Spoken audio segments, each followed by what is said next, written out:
আপনারা দেখছেন Bankura TV breaking news.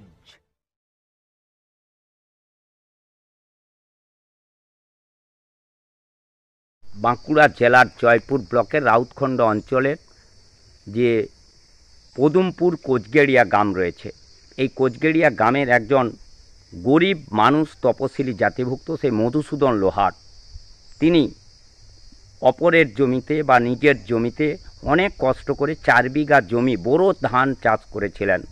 গতকালই উনি এই বোরো ধানগুলি কিন্তু এই যে জায়গায় দাঁড়িয়ে আছে, এই পদুমপুর মনসাতলা, এইখানেতে উনি গাদা করেছিলেন, অর্থাৎ পালুই করেছিলেন।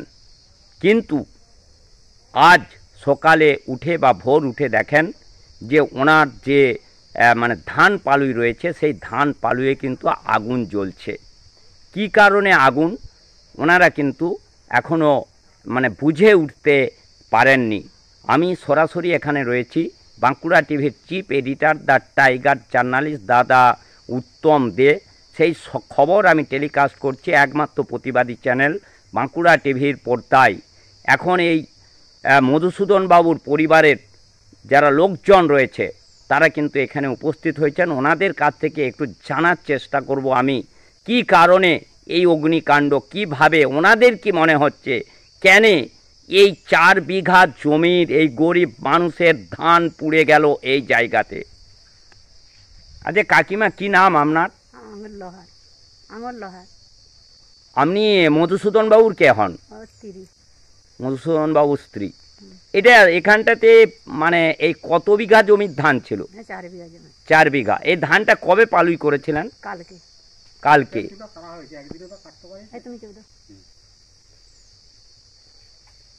দিন ধরে ধানটা কালকে বিকালের দিকেই ধান তুলে পালুই করে রেখেছিলেন, তাই তো?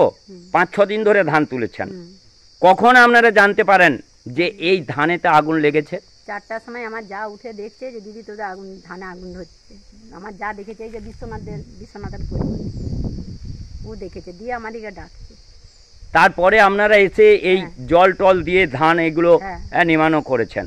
কিন্তু এখন যা ধানের যা অবস্থা, এর মধ্যে কিছু রয়েছে বলে মনে হচ্ছে? না, কিছুই নাই, সবই পুড়ে শেষ হয়ে গেছে, তাই তো? এই অবস্থায় কি মনে হচ্ছে আপনার, এই অগ্নিকাণ্ড কি কারণে হতে পারে?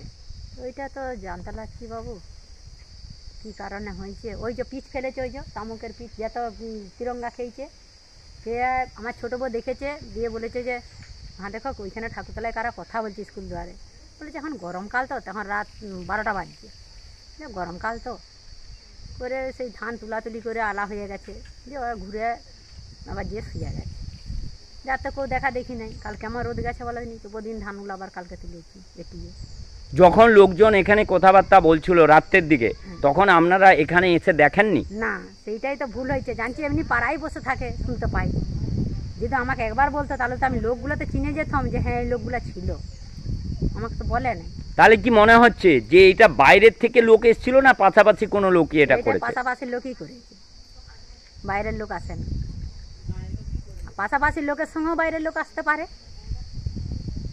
হয়তো যে তুমি আইছো তোমার সঙ্গে একটি লোক আসতে পারে, এরকম ভাবেও হতে পারে। আচ্ছা, কোনো রাজনৈতিক দ্বন্দ্ব কিছু আছে আপনাদের? রাজনৈতিক দ্বন্দ্ব বলতে আর কোথায়? মধুবাবু কি রাজনৈতিক দল করেন, সেই ধরনের কিছু ব্যাপার আছে? না, মধুবাবু কিছুই করেন, তৃণমূলের দলই থাকে। ছেলে এখন বিজেপি করছে। ছেলে বিজেপি করে? মধুবাবুর ছেলে বিজেপি করে? আপনারা কি মনে করেন যে এই যেহেতু ছেলে বিজেপি করে তার জন্যই এই ধরনের কাণ্ড ঘটতে পারে? ওইটাই হতে পারে, আপনারা ধারণা করছেন সেটা? তাহলে যে দুয়ারে যে শুয়ে থাকে, আমাদের তো ঘর নাই, দুয়ারে যে 2 স্বামী স্ত্রী, আমার একটা বোন আইছে, আমার ছোট বউ, ছোট বেটা, সবাই তো দুয়ারে থাকি, তাহলে দুয়ারে মেরেও দিয়ে যেতে পারে কাল বই। এর আগে কি এর আগে এই ধরনের কোনো ঘটনা ঘটেছিল? না। কোনো চুরি চাপাটি আপনাদের হয়েছিল? আলুগুলা গেছে মাঠেতে, সবাইকার 7-8 ঘরের আলু আছে, যে নুট বাড়িতে আলুগুলা গেছে, আমাদেরই আলুগুলা নিয়েছে, এই দোলের দিনে নিয়েছে। শুধুমাত্র আপনাদেরই আলুগুলো নিয়েছে? আমাদেরই নিয়েছে। তাহলে কি এটার থেকে পরিষ্কার স্পষ্ট হচ্ছে যে এই মধুবাবুর ছেলে যেহেতু এই বিজেপি পার্টির সঙ্গে যুক্ত, সেই কারণেই ঈর্ষা করে এই ধরনের ঘটনা ঘটিছে? কি করে জানবো এখন? ওইটা তার বলতে লাগছি। আপনারা থানাতে জানিয়েছেন? থানার হ্যাঁ পুলিশ আইছিল এক গাড়ি। পুলিশ এসে কিছু জিজ্ঞাসাবাদ করেছে ওই আপনাদের? যে বললো যে আপনারা ধরেছিলেন কি, যেহেতু তোমাদের সন্দেহ আছে তাহলে বলো, তাহলে যাবে। তাহলে আমি তাকে হাতে লুতে ধরি নিয়ে তো তা কী করে সেখানকে যাবো, বলবো কী করে। এখন ছেলেটা গেছে, ছোটো ছেলেটা থানায় গেছে? হ্যাঁ, বললো একবার আয়, তার আর কি করবে। আলুগুলো আমাদের গাদার বড় গাদা, ওই রবি মোহনের ওই চাষ করি আমরা, মানে লোকের জমিতে চাষ করি, সেই আলুগুলো তার নিয়ে দিয়েছে। এখন এই যে 4 বিঘে জমির ধান পড়ে গেছে, পুড়ি দিয়েছে, পুড়ে গেছে, বুঝতে পেরেছেন? এখন মাল, তারপরে মুনিশ, তারপরে ট্রাক্টর, এই সমস্ত খরচ করে আপনারা করেছেন, এখন খাবেন কি আপনারা? সেইটাই তো বলছি, একটা খাবার কোনো নাই। ওই যে ওর বাবার একটি কিডনি নষ্ট হয়ে গেছে, ওর বাবা কানে শোনাই নাই, ওর একটি কিডনি নষ্ট হয়ে গেছে। তুমি চুপ দাও। হ্যাঁ, ওর দুটি কিডনি, একটি নষ্ট হয়ে গেছে, টিবি হয়ে গেছে, তাকে যা হোক করে ঘরকে নিলাম হাসপাতাল থাকতে। ইয়াকে দেখাচ্ছেন, অরিজিৎ দেখাচ্ছিলাম, তাকে দেখি আবার খুব বাড়াবাড়ি হলো, বিজনপুরে ভর্তি করলাম, করে সেইখানেতে এই রোগ ধরা পড়লো। পড়বার পরেতেই এলাম, এবার মানুষের চিহ্ন থাকে নাই, তুলে ঘরেতেই পায়খানা, ঘরেতেই পেচ্ছাপ। ছোটো ছেলেটি এর ধার উদ্ধার করে, যে তোমার এখানে শান্তা জুলা দোকানি লাতি, ওর দোকানে ওষুধের ধার আছে, লটারের ধার আছে। আলু বাড়ির এখনো এই বছর আলু তো হলো না ভালো। আলু ব্যাংক থেকে লোন নিয়েছিলেন নাকি? হ্যাঁ, ব্যাংক থেকে লোন নিয়েছিলেন? হ্যাঁ, লোন নিয়েছি। কোন ব্যাংকে লোন নিয়েছেন? আমি লোন নিয়েছিলাম এই যে আমাদের গোষ্ঠীর লোনে নিয়েছি। তুমি চুপ দাও, এই চুপ দাও। কোন ব্যাংক থেকে লোন নিয়েছিলেন? এই যে যেটা আমাদের গোষ্ঠীর লোন ব্যাংক, ওইটার থাকতে নিয়ে গোষ্ঠী থেকে লোন নিয়ে জমি চাষ করেছেন, বন্ধক রেখেছি, ধান চাষ করেছেন। হ্যাঁ। তাহলে এখন কিভাবে এই গোষ্ঠীর যে ব্যাংক থেকে গোষ্ঠীর মাধ্যমে ব্যাংকে লোন নিয়েছেন, কিভাবে শোধ করবেন? এবারে কিভাবে শোধ করবো, এবারে সব তো চলে গেল, তার কি করে নিজেরা দুটি খাবো, এবারে কি করে তাই ভাবছি। আচ্ছা, এই ধরনের যে ঘটনা ঘটেছে, এর জন্য কি আপনারা তদন্ত চাইছেন জয়পুর পুলিশ প্রশাসনের কাছে, যেটা এটা তদন্ত করে বের করা হোক কারা পুড়িয়েছে? ওটা চাচ্ছি তো আমরা। তা আমার তো সেরকম ভালো তো লোক বল নাই, ওর বাবাই যদি অকর্ম হয়ে বসে রইলে তা কে করবো, আর ওর বাবা সেরকম লয়।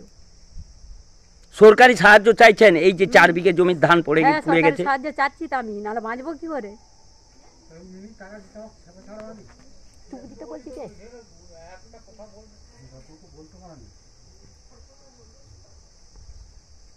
বলছি তো, আমরা তো চোখের জল বেরোচ্ছে। এই রাত থাকতেই কাঁদছি, 4টা থাকতে। আমার নিজের ছেলে মরে গেলে, স্বামী মরে গেলে, অত কান্নার লোকের। আপনারা দেখতে পাচ্ছেন বাঁকুড়া জেলার জয়পুর ব্লকের যে রাউতখন্ড অঞ্চলের পদুরপুর গ্রামের যে কোচগেড়িয়া রয়েছে, সেই কোচগেড়িয়া গ্রামে মধুসূদন লোহারের যে 4 বিঘা জমির ধান কিন্তু দুষ্কৃতীরা পুড়িয়ে ছাই করে দিল। এখন ওনারা রাস্তায় বসে আছেন, চোখের জলে দিন কাটাচ্ছেন।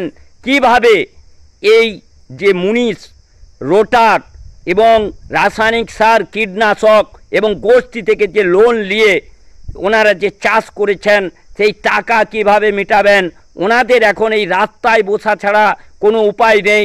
ওনারা কিন্তু সরকারি সাহায্যের দাবি করছেন এবং পুলিশের কাছে ওনারা তদন্ত দাবি করছেন, যে দুষ্কৃতীরা এই ধরনের কাণ্ড ঘটিয়েছে সেই দুষ্কৃতীদেরকে গ্রেপ্তার করার জন্য। বারবার এই ধরনের ঘটনা ঘটছে কেন এই মধুসূদনের পরিবারের উপর? শুধু এই ধান পুরানো নয়, দেখা যাচ্ছে ওনাদের পরিবারের যে বক্তব্য, সূত্র অনুযায়ী জানা যাচ্ছে মাঠ থেকেও নাকি 6 থেকে 8 বস্তা আলু চুরি করেছিল। এই পরিবারের উপরে কেন এই দুষ্কৃতীদের এই তাণ্ডব, বারবার, সেটাই এখন দেখার বিষয়।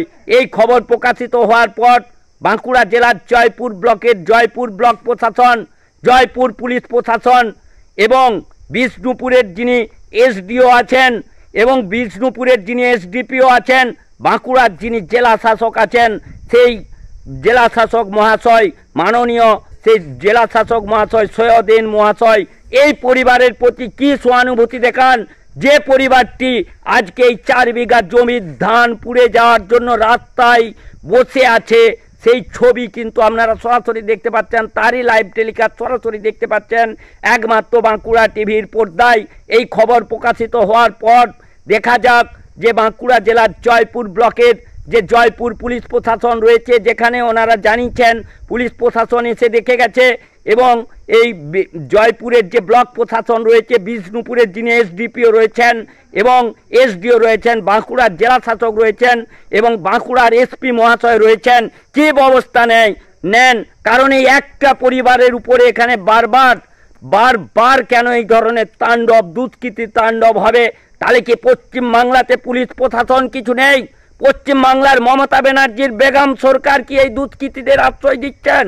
এটাই এই বাঁকুড়া টিভির মাধ্যমে আমি জনগণের কাছে জানাতে চাইছি যে পশ্চিমবাংলার শাসন ব্যবস্থা কোথায়? দুষ্কৃতি রাজ চলছে এখানে। দেখুন সেই দুষ্কৃতি রাজের যে প্রমাণ, এই 4 বিঘে জমির ধান কিন্তু দুষ্কৃতীরা পুড়িয়ে দিয়ে চলে গেল।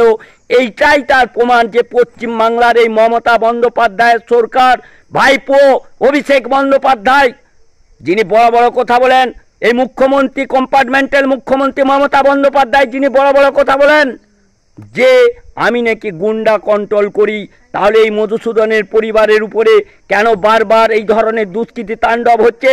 উনি এখানে আসুন, জয়পুর থানাকে নির্দেশ দেন যে তদন্ত করে এখানে যারা দুষ্কৃতীরা একই পরিবারের উপরে বারবার হামলা করছে তাদেরকে ধরুক।